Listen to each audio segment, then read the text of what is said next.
I should be writing number 390 for January 25th, 2018. Well, I should be writing.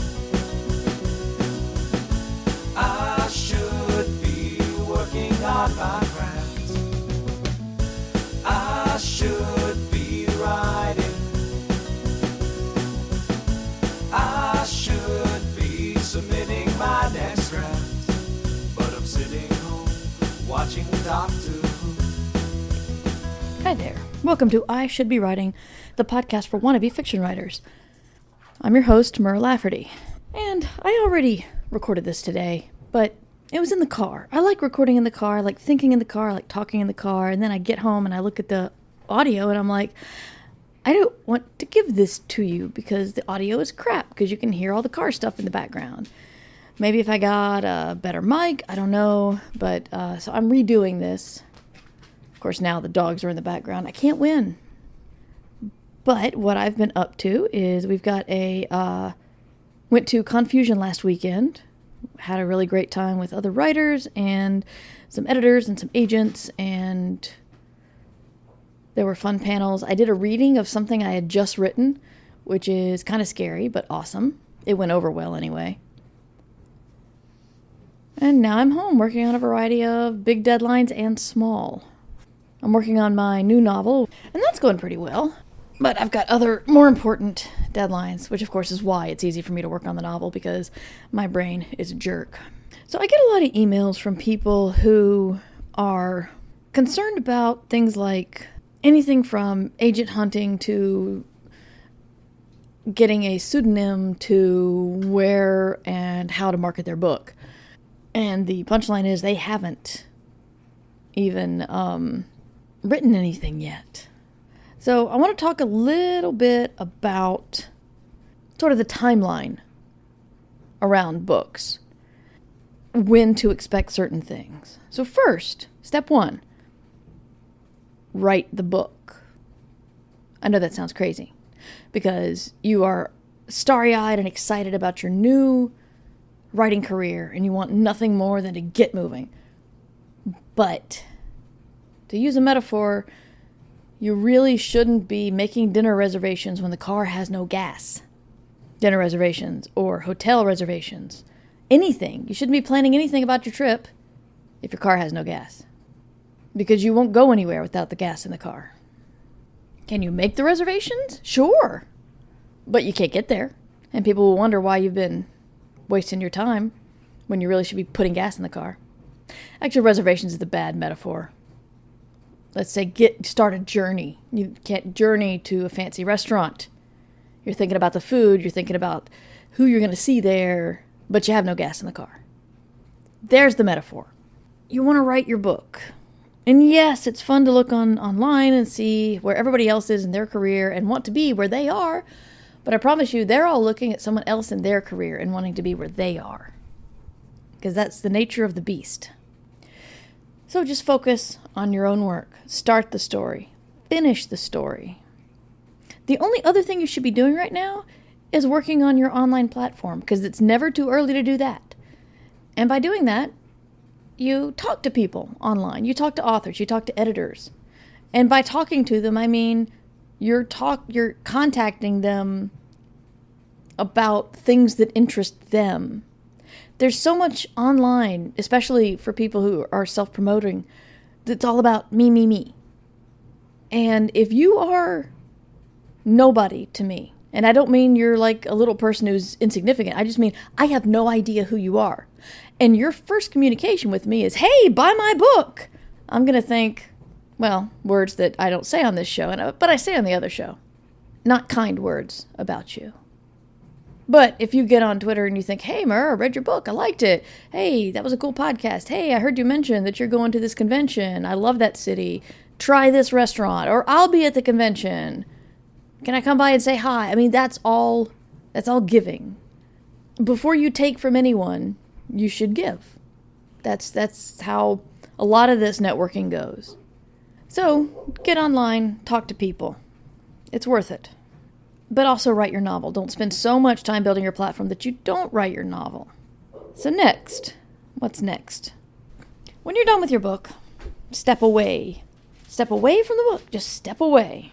Take some time off. Relax. Enjoy yourself. Treat yourself to something. It can be a movie. It can be some food, a nice bottle of wine, something you've been denying yourself. Just treat yourself to something. Stay away for a week to a month. And then when you're done, go back to it and figure out what you're going to do with it. And by figuring it out, I mean make plans on editing. I talk about revision in other shows, other podcasts, and I'll probably cover it again in the future, but that's not what this is about, so I won't go too deeply into it. But revise it. When you're done with that, then you can start doing your agent hunt. And you can go to agentquery.com. You can go to, you can look in your favorite author's acknowledgments, look in books that are like yours, look in those acknowledgments, and find who the people's agents are. And then start working on your query. Do research about them. Don't put down the other author's work. Don't say, I know you represent Jim Butcher, but I'm so much better than him, you really should represent me. Because the agent likes Jim Butcher, because it's Jim Butcher's agent. So, the agent's not going to be very happy with you talking crap about his client. So many people try this sort of insult marketing. That very famous person, I'm so much better than they are, and they suck. So you really, really should choose me. I'm sorry. I didn't want to do the car noise, and now we got the dog noise. I can't win. So be kind. Contact editors or agents. Notice there's nowhere in here that I'm saying that you should spend time worrying about your marketing, your cover, your pseudonym, none of that. When it comes to those things, I could give basic advice on it, but really, you need to write the book and you need to get yourself some representation. And then your agent will be better to advise you because your agent will help you make the decision based on your specific situation, your specific book, your specific genre. Everybody's got a different reason for wanting a pseudonym. A lot of people think they know better. When it comes to covers, oh my God, authors have so many opinions with regards to covers. And I have too. I've been guilty of it. But your publisher will have a marketing department and cover designers and people whose job it is to know exactly how to use fonts and drop shadows and art to best sell a book. And now you're all thinking of books you know that have had crappy covers. And yes, they exist, but think of the books you have that you picked up just because of the cover. Think of the books you have where the cover doesn't really depict something that happens in the story, but is related enough to, make you happy you got it, make you happy that you chose it based on the cover. So many authors think that they can design a cover, which is really insulting to graphic designers because it's just like people telling us that, oh, it must be easy to write a book because it's just like telling a story, right? Just like talking, I can use words. And when you're hearing this, you're just sitting there really wanting to gnaw your arm off to get out of the conversation. So it's the same with graphic designers. They have their job. You have yours. The weird thing about publishing is you create this thing, and then you have to put it in the hands of other people. And then they make most of the money off of it. But I can promise you, I've discovered from hybrid publishing that having a publisher behind your book will make you sell more. Other people will disagree with me because they've had better self-publishing experiences or worse traditional publishing experiences. Your mileage may vary. When you get the publisher and that's your agent's job, that's hard for me to remember. I keep thinking, oh, I'm going to see this editor at a con. My agent's just like, go hang out with them. Be pleasant. I'm like, should I talk about any project? She's like, no, that's my job. Like, oh, right. Okay. My job is to be charming. Her job is to sell the actual project. Got it. And it's hard after schmoozing and networking at cons for years.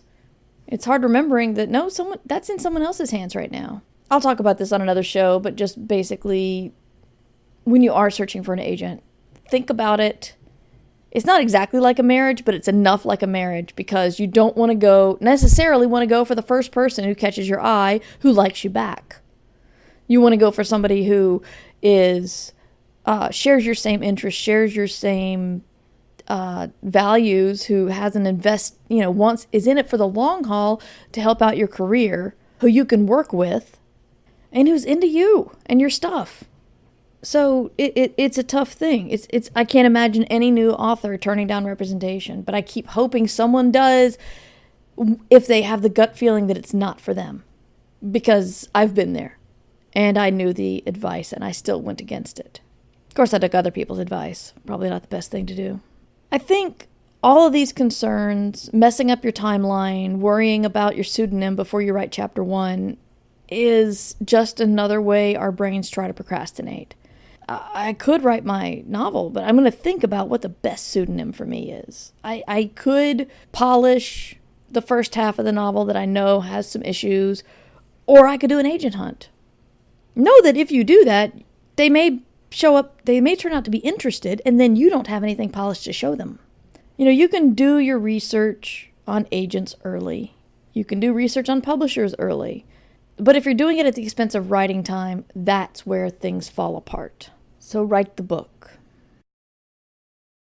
Hey, did you know that I Should Be Writing has a sponsor now? I Should Be Writing is supported by Serial Box. It's called the HBO of Reading by National Public Radio. Serial Box brings you gripping stories written by best-selling and award-winning teams of writers with new episodes every week. They're the addictive new shows you can read or listen to.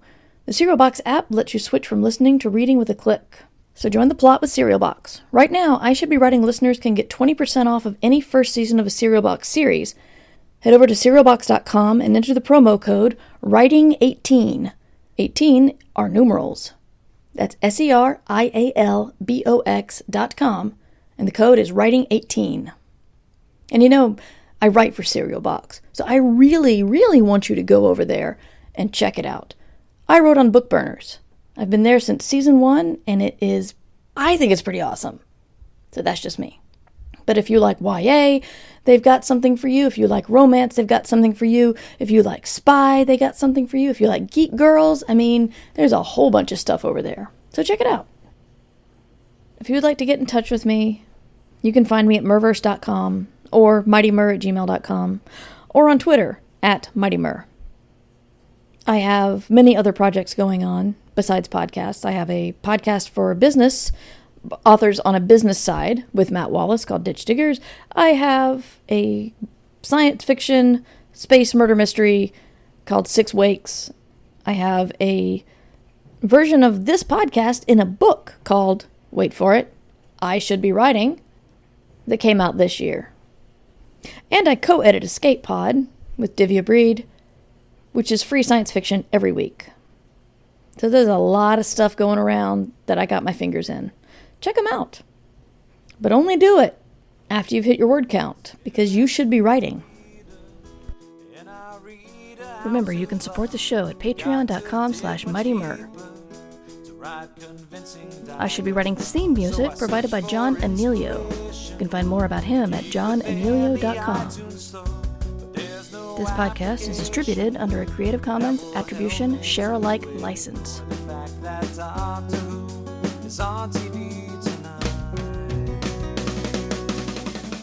But I should